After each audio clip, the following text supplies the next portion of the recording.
తాకట్టులో ఉన్న బంగారాన్ని విడిపించి ఆ రోజు ఆన్లైన్ రేటుకే మేము కొంటాం. Sharma gold company.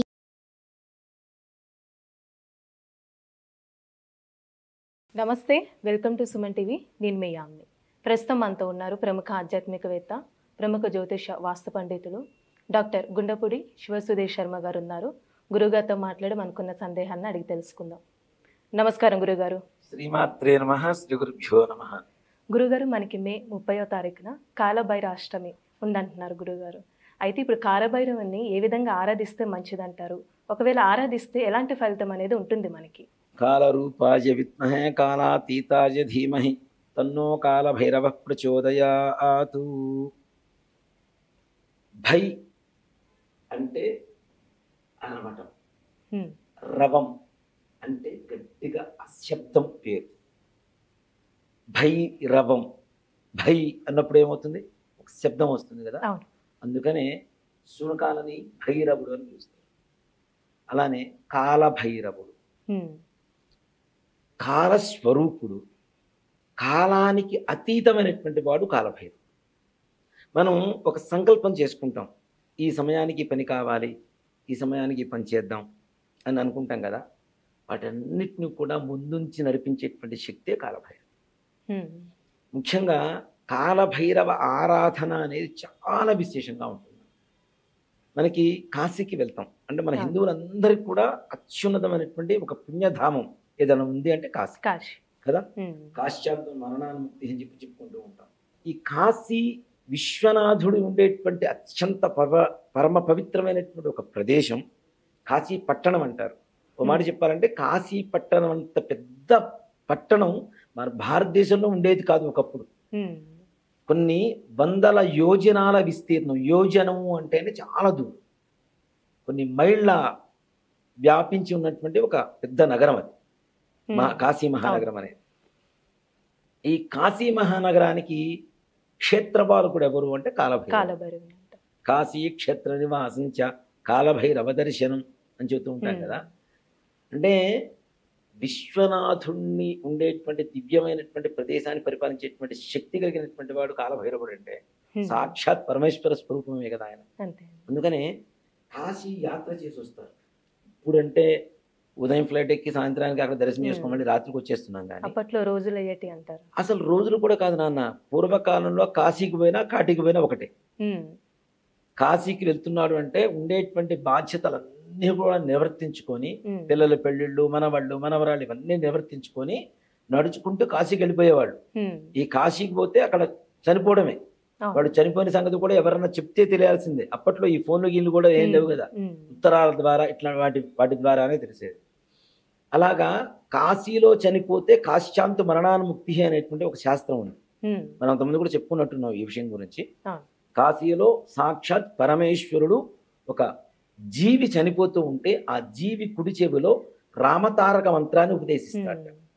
మరుజన్మ కూడా ఉండదు. కాశ్యాంత మరణానుముక్తి, మరలా మరుజన్మ అనేది లేదు, ముక్తి కాశీలో చనిపోయినటువంటి వాళ్ళకి.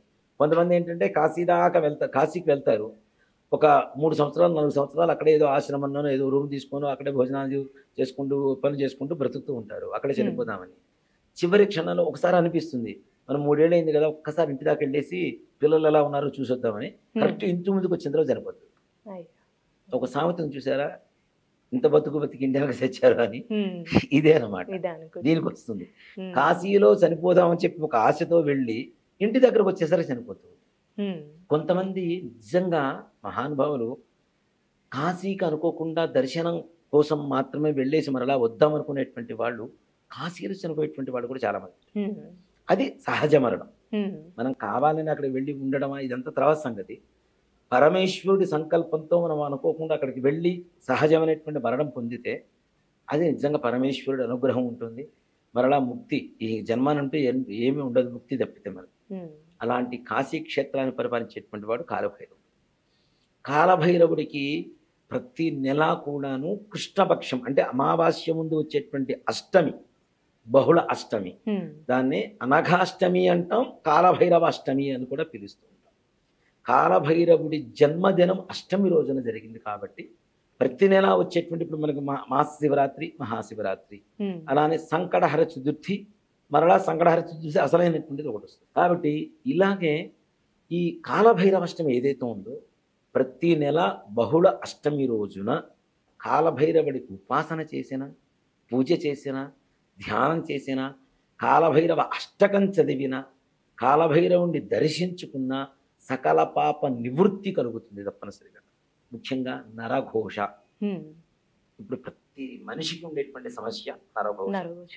ఆర్థిక సమస్యలు, వివాహం, సంతానం, ఉద్యోగం, వ్యాపారం, చేస్తున్న వృత్తిలో ఎదుగుదల లేకపోవటం, పిల్లలు మొండిగా తయారవ్వడం, జ్ఞానం లేకుండా పిల్లలు పుట్టడం, అంటే మానసికమైనటువంటి పెరుగుదల లేకుండా పుట్టడం, అలాగే పిల్లలు మొండి వైఖరితో వ్యవహరించడం, దుర్వ్యసనాల పాలవ్వడం.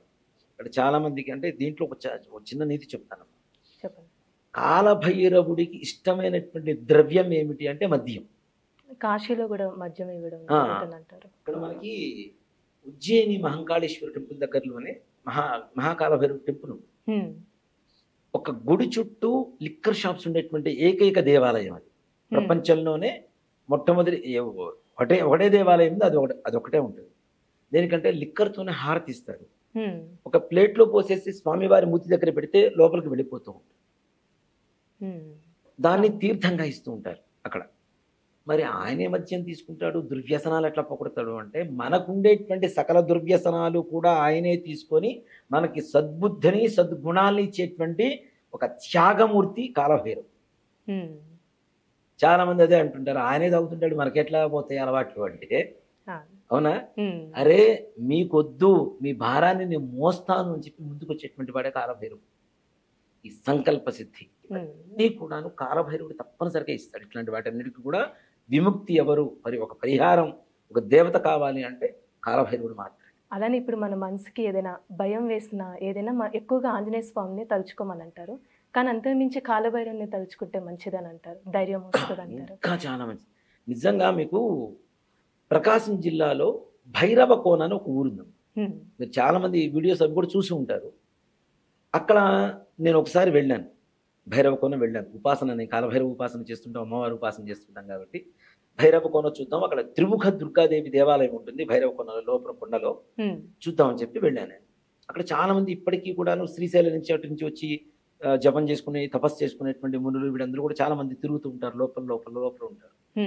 ఒకసారి సందర్శించుకొని వద్దామని చెప్పి ఉద్దేశంతో వెళ్ళాను.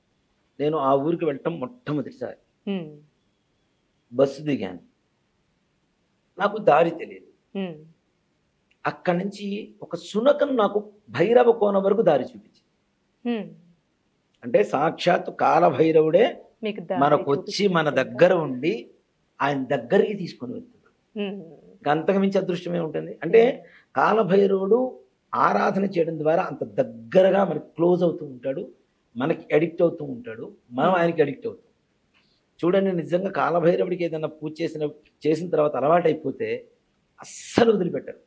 ఆయన మందు తాగటం ఎంత వ్యసనంగా మనం చూస్తున్నామో, మనకు ఉండేటువంటి వ్యసనాలను ఆయన తీసుకొని వ్యసనపరుడు అవుతున్నాడు. ఆయన భక్తిలో వ్యసనం పొందుతాం మనం. ఆయన లేకపోతే మనం ముందు ఇంకో అడుగు వేయలేమేమో. ప్రతి ఒక్క దానికి కూడాను కాలభైరవుడు అనుగ్రహంతోనే మనం చేస్తున్నాము అనేటువంటి ఒక సంపూర్ణమైనటువంటి విశ్వాసం. అలానే ఆయనకి మొత్తం దత్తత వెళ్ళిపోతాం, ఆయనకి అడిక్ట్ అయిపోతాం ఆయనకి. అంత గొప్ప ఆరాధన కాలభైరవ ఆరాధన. కాలభైరవ అష్టమి రోజున ప్రొద్దున్నే లేచి స్నాన సంధ్యావందనాలు ఇవన్నీ పూర్తి చేసుకుని సాయంకాలం వరకు ఉపవాసం, అంటే మితాహారం, ఏదైనా ఆహారం తీసుకుని ఈ కాలభైరవ అష్టమి రోజున సాయంకాల సమయంలో ఎక్కడన్నా దగ్గరలో కాలభైరవ దేవాలయాలు ఉంటే వెళ్ళండి. చాలా తక్కువ ఉన్నాయి, నా హైదరాబాద్ కానీ చాలా తక్కువ ఉన్నాయి. ఈ కాలభైరవ దేవాలయానికి వెళ్ళండి. వెళ్ళేటప్పుడు ఒక పుష్మాండం, అంటే బూడిద గుమ్మడికాయ ఉంటుంది కదా, బూడిద గుమ్మడికాయ ఒకటి తీసుకుని వెళ్ళి దాన్ని సగానికి కరెక్ట్గా సగానికి కట్ చేసుకొని ఒక చాకు పెట్టేదన్నా దాంట్లో ఉండేటువంటి గుజ్జు మొత్తం తీసేసి కొంచెం బోర్లు ఇచ్చేస్తే ఆటోమేటిక్గా లోపల ఉండేటువంటి ఆ వాటర్ అంతా కూడా వెళ్ళిపోతుంది కదా. అయిపోయిన తర్వాత దాని పైన చక్కగా గంధం పూసి కుంకుమ బొట్లు పెట్టి చుట్టూ కూడా రెండు భాగాలు అవుతున్నాయి కదా కట్ చేస్తే, రెండు భాగాలకి బయట కూడా చక్కగా పసుపు పూసి బొట్లు పెట్టి లోపల భాగంలో కూడా కొద్దిగా పసుపు పూస్తే వాటర్ రావడం అనేది తగ్గిపోతుంది. మొత్తం పసుపు పూసేసి దాంట్లో నువ్వుల నూనె పోసి, లేదా అవకాశం ఉంటే ఆవు నెయ్యి, లేదు ఇంకా మోస్ట్ పవర్ఫుల్గా మనకి వర్కౌట్ అవ్వాలి, ఇంకా అనుకున్న పనులు తొందరగా వెళ్ళాలి అనుకుంటే ఆవ నూనె దాంట్లో పోసి ఒక విస్తరాకు తీసుకుని ముందుగా దాంట్లో ఉప్పు, ఆ ఉప్పు మీద ఈ దీపం, 2 ప్లేట్లు, 2 విస్తరాకులు, 2 ఉప్పు పోసుకుంటాం, 2 దీపాలు పెడతాం. కాలభైరవుడు ఎదురుగా పెట్టి స్వామివారికి ఎర్ర అక్షతలతో, రక్తాక్షతలు అంటాం కదా, కుంకుమ కలిపినటువంటి అక్షతలతో అష్టోత్తరం పూజ చేసి, లేదా ఎర్రటి పుష్పాలతో స్వామివారికి పూజ చేసి, వడలు మనం తినేటువంటి వడలు ఉంటాయి కదా, మినప వడలు, ఒక 27 కానీ 54 కానీ 108 కానీ ఒక మాలగా కట్టుకుని వెళ్ళి స్వామివారికి సమర్పించి, ఇలా ఒక 5 కానీ 11 కానీ ఒక అష్టములు పెట్టుకుంటే మనం ప్రతి నెల బహు అష్టములు, ఒక 5 అష్టములు, 5 నెలలు లేదా 11 నెలలు ఒక నియమంగా పెట్టుకొని ఒక సంకల్పం కోసం మనం చేశాము అంటే ఆ సంకల్పం 100% నెరవేరుతుంది. అంటే ఇదే విధంగా ఇంట్లో కూడా చేసుకోవచ్చు అండి. ఆలయానికి వెళ్ళలేని వాళ్ళు ఇంట్లో కాలభైరవుడు ఫోటో పెట్టుకోవచ్చు. దాంట్లో పరమేశ్వరుడే. నిజంగా ఓ మాట చెప్పాలంటే కాశీకి వెళ్తే కాలభైరవుడు ఫోటో తప్పనిసరి కొనుక్కొచ్చుకుంటారు. ఇంట్లో ఉండవచ్చు. ఆయన ఉండడం ద్వారా ఇంటికి రక్షణ కలుగుతుంది, నరఘోషలు దూరం అవుతాయి, ఇంట్లో కుటుంబ పరిస్థితి చక్కగా ఉంటుంది, భార్యాభర్తల మధ్యలో ఉండేటువంటి గొడవలు కూడా తగ్గిపోతూ ఉంటాయి. కాబట్టి ఆయన ఫోటో పెట్టుకుని ఆయన ఫోటో ముందైనా ఈ విధంగా చేసుకోవడం. సాయంకాలం ప్రదోషకాలం 5 గంటల 45 నిమిషాల దగ్గర నుంచి 6 గంటల 30 నిమిషాల లోపల ఈ విధంగా చేస్తూ ఆ ప్రసాదాన్ని, వడలి ప్రసాదాన్ని మనం తీసుకొని నలుగురు పంచగలిగితే నిజంగా కాలభైరవుడు అనుగ్రహం చేత నేను ఇది చాలా మంది చేత చేయిస్తున్నాను. చేయించిన అంటే అది చేస్తున్నటువంటి ప్రతి ఒక్కళ్ళు కూడా వాళ్ళ అనుభవం చేస్తుంటే నాకే ఒక మెరాకిల్ లాగా అనిపిస్తుంది. ఎంత శక్తివంతంగా ఇంత తొందరగా వాళ్ళ పనులు అవుతాయా.